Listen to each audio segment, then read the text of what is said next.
Assalomu alaykum, hurmatli obunachilarim. Mana ki bugungi chiqargan videomga ancha-muncha kommentariy kelgan ekan. O'shunga vaqtim bo'lib qoldi hozir. O'shunga javob berib qo'yay deb. Mana yerda Zafarjon yozibdi. 2021 yili Damas ekan. O'shanga endi Damasni har xil go'da dim bo'lib qolyapti ekan, go'da yaxshi yuribdi ekan, mashina bo'lyapti, reduktorni ichidagi zapchastlarini rem komplektini almashtirdik. Unda ham baribir mana shunaqa hunar qilyapti. Yo karburatordagi karburatorda hali palizini yilganini, butulka palizini yilganiga daxli bormi, shundan bo'ladimi deb yozgan ekan. Endi yo'q, undan bo'lmaydi ekan. Zafarjon, siz o'sha hozirgi ko'pchilik endi o'ylab qolganki, gazni ko'p qilsak, mashina zo'r yuradi deb. Yo'q, mashina ko'p bo'lsa, kechirasizlar, gaz ko'p bo'lsa, mashina dim bo'lib qoladi. O'shaning uchun oldin reduktorda hali minus atverkada buradigan joyidan ligirovkani mashinani o'chadigan darajaga olib borish kerak. Olib borib turib, undan keyincha qaytarib qo'yib turib, qolgan ligirovkani manadan hali prujinali shlangidagidan ligirovka qilasiz. Bo'lmasa hozir u sizdan reduktordan kelayotgan gaz jilovlanmagan gaz bo'lib kelyapti. Chunki ko'p kelyapti.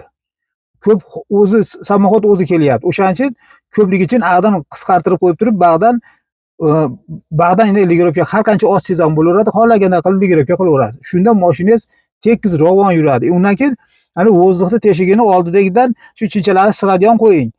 Yonidagi kichkinani bekiting, uni orqani bekiting. Siz bitta chinchalarni qo'yib, shuni sig'adigan qilib turib, ashinga mashinani ligirovka qilib turib yurgizib oling. Endi bir gaz berib minib ko'ring-da, tortishini bilasiz. Endi zo'r totadi. Endi totadi.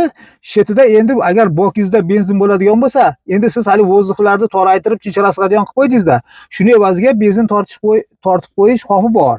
Tortib qo'ysa, mashina siltanib qoladi. Shuning uchun tortmasligi ham mumkin.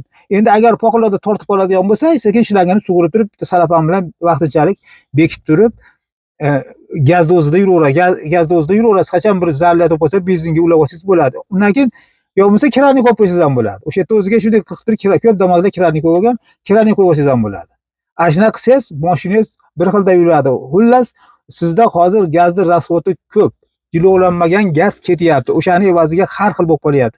Chunki gazni bosib ketganingizda gaz ko'payib ketib, gazni qo'yib yuborganingizda zaslonga bekitgan ekan, haligini yaqalmasdan mashina pir-pir bo'lib, o'chib ham qolishi mumkin, pir-pir bo'lib, oxiri borib gaz bossangiz yana dim bo'lib, ashnaqa hunar qilib qoladi.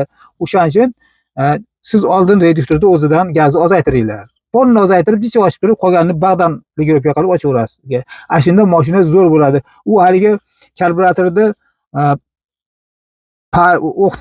o'qidan yo paliz bilan butulkasidan bas. Unga gazni umuman daxli yo'q.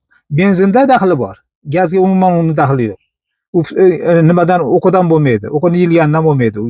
Unaqa gazni ligirovka o'ynab ketishi. Shunaqa hozircha bilgancha javobim sizga shu, Zafarjon. O'sha ag'dan gazni qisqartiringlar xolos. O'shanda bir xil bo'ladi. Sanjarbegim aytdi, Matiz remont qilgan ekan, 5000 yurgandan keyin yana bilmayman necha kunda 1 litr xullas avtol yeyapti ekan. Agar avtol yeyotgan bo'lsa, siz o'shani ertaman bir yurgizib ko'ring. Birinchi yurgizishda qachon bo'lsa ham, birinchi yurgizib ko'rsangiz, agarda mashina bir tutib olib turib keyin yo'qoladigan bo'lsa, demak galopka qismidan, endi galopka qismidan men qatidanligini bilmayman. Endi mumkin klabisanlikdan bo'lishi mumkin. O'shan ko'proq o'shandan bo'lib qoladi. O'shandan bo'lib qoladigan bo'lsa, klabisanlikda almashtirsa o'sha narsa yo'qoladi. Endi agarda bunday qarang, agar bir xilda gaz bosib yo'lda ketasangiz, bir xilda tutab ketayotgan bo'lsa, baribir ko'lsadan, uni ovora bo'lmayman. Ko'lsadan almashtirish kerak. Men yangi bosgan bo'lsangiz ham, baribir ko'lsadan. Agar bir xilda yo'lda tutab ketayotgan bo'lsa. Shu ekan javobim sizga. Sog' bo'ling. Mayta Ulug'bek yozibdi. Motorim moy yeyapti. U ham Matiz ekan. Endi Ulug'bek hozirgi javob sizga ham taalluqli ekan. Endi siz ham xuddi mana shunaqa tekshirib ko'rasiz. Agar mashinangiz haqiqatan ham ko'lsadan agar avtol rasxod qilayotgan bo'lsa, mashinangizni tortishi ham zo'r bo'ladi, quvvati ham zo'r bo'lib qoladi. Demak, avtol rasxod qilyapti u. Nimaga? Avtolni o'sha avtol birga qo'shilib yongani uchun bosimi zo'r bo'lib turib, mashina quvvatli yuradi. Quvvatli yuradi-yu, avtol rasvot qilib yuradi. O'shaning uchun siz ham sinab oling. Birinchi yurgizishda dumbalatib tutab bir o'chadigan bo'lsak, bir klapin salniydi, ustagalarga almashtirib ko'ring. O'shanda yo'qolishi mumkin.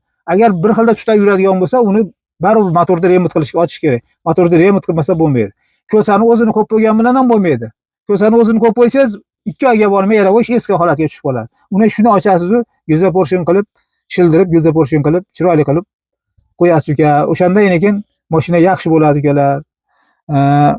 Mayli obunachilarim, sog' bo'linglar, salomat bo'linglar. Shunchalik mana ertamangi mana bugun mana ertaman qo'ygandim video, shunga kommentariyalar yozibsizlar, ko'ribsizlar. O'shanga sog' bo'linglar. Sizlarga rahmat. Asli mashinalaring buzilmasin. Mana keyingi videogacha sog' bo'laylik, salomat bo'laylik. Hammalaringga rahmat.